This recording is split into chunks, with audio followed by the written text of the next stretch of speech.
আসসালামু আলাইকুম।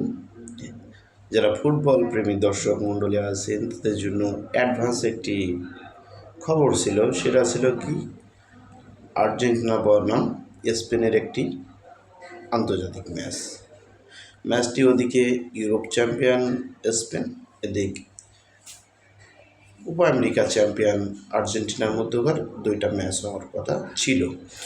এর আগের ম্যাচটা হয়েছিল ইতালি ভার্সেস আর্জেন্টিনা, সে জায়গায় কিন্তু চ্যাম্পিয়ন হয়েছিল আর্জেন্টিনা। এবারও আর্জেন্টিনার ভক্তরা অধীর আগ্রহে ছিল যে এই শিরোপাটাও হয়তোবা আর্জেন্টিনা পেতে পারে।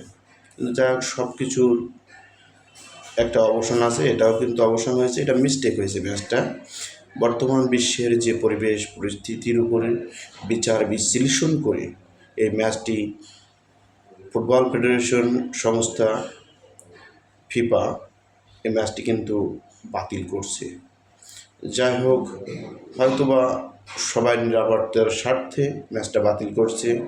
এর জন্য আমরা অবশ্যই ফিফাকে ধন্যবাদ দেব, কারণ এরকম ম্যাচ অনেক দেখতে পাবো, কিন্তু একজন প্লেয়ার যদি আমাদের মাঝ থেকে চিরবিদায় নেয়, তার জন্য আমরা সারা জীবন হতাগ্রস্ত থেকে যাব। যাই হোক, এর জন্য কিন্তু আমাদের সকলের প্রিয় আর্জেন্টিনার কিংবদন্তি নয় শুধু, এখন বর্তমান টপ ওয়ানে আছেন তিনি হচ্ছে আমাদের সকলের প্রিয় প্লেয়ার লিওনেল আন্দ্রেস মেসি। তিনি কিন্তু বলছেন, একটি বিস্ফোরক মন্তব্য করছেন দর্শকদের জন্য, যারা আমরা খেলা দেখতে পারিনি তাদের পক্ষ থেকে। যাই হোক, এমন ম্যাচ পুনরায় দেখার জন্য আমরা অধীর আগ্রহী থাকব এবং সকলে ভালো থাকবেন, সকলের সুস্বাস্থ্য এবং দীর্ঘায়ু কামনা করছি।